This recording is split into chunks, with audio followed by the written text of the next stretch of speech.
hats. I lost that beautiful green and grey ECS. Actually, I've got some ECS ones in the car. I'll leave you one. Good to go? Righto, so sitting here today with Bruce Mckee. Bruce is one of our shapers at ECS. I think we've been working together, mate, for the last 5 or 6 years now, I suppose. Yeah. Probably a little bit longer. So mate, that probably leads us into this iteration of this big bad boy here. We started off, this one's the Jack Rabbit Double XL.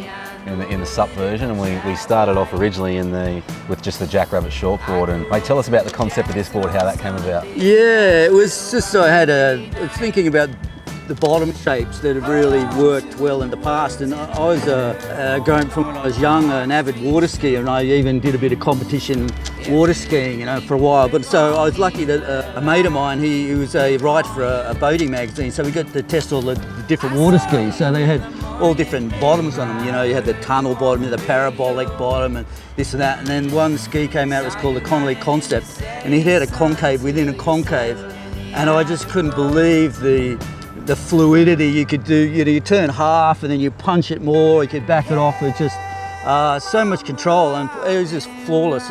But anyway, that bottom, I go, why not put it on the Jack Rabbit, which is a square shape, and so it has it's like a quad concave with a little bit of double through the centre of the quad, and it fades out, of course, nose and tail.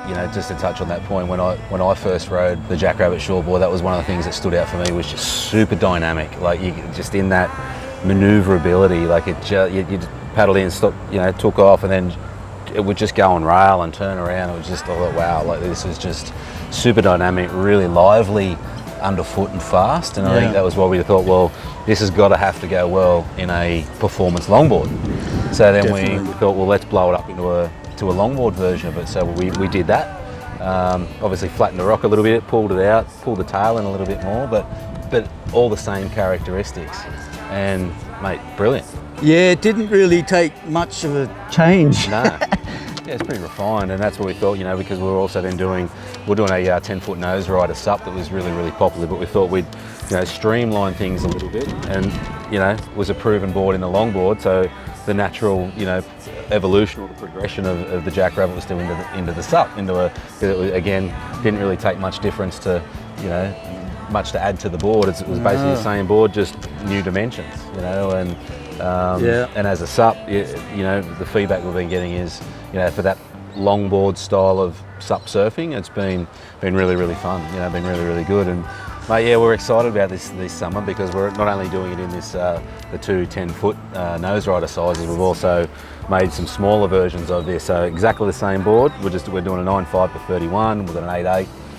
30 off the top of my head, and then an 8.3 by 28, I think it is. So, so more for that performance surfing, the lighter guys. Yeah. So really excited about how that's gonna turn out this summer. I think it's gonna be a bit of a game changer for SUP surfing. Yeah, for sure. This being a 10-footer, it's definitely something that if you like long boards, you got to have that off the tail technique to spin it around. And I've got to experiment more with maybe the tri-fin and that, because I'm sure it's going to give different characteristics, because I've only been riding it as a quad, but as a quad, of course, it's got the mega security and lots of drive off the top. Yep. But I'm sure probably as a thruster, which we've got some new models coming with the multi-system, the thruster, or as a tri, you'd be able to do more pivoty, grindy type sort of stuff, I'm sure the team guys can grind this, but mate, Harry, I know Harry's been riding the shortboard version of this. He's ridden that as a twin. He's had a couple of big, MR twins in the front and loved that. And even Brownie, one of the other boys that rides this one, he's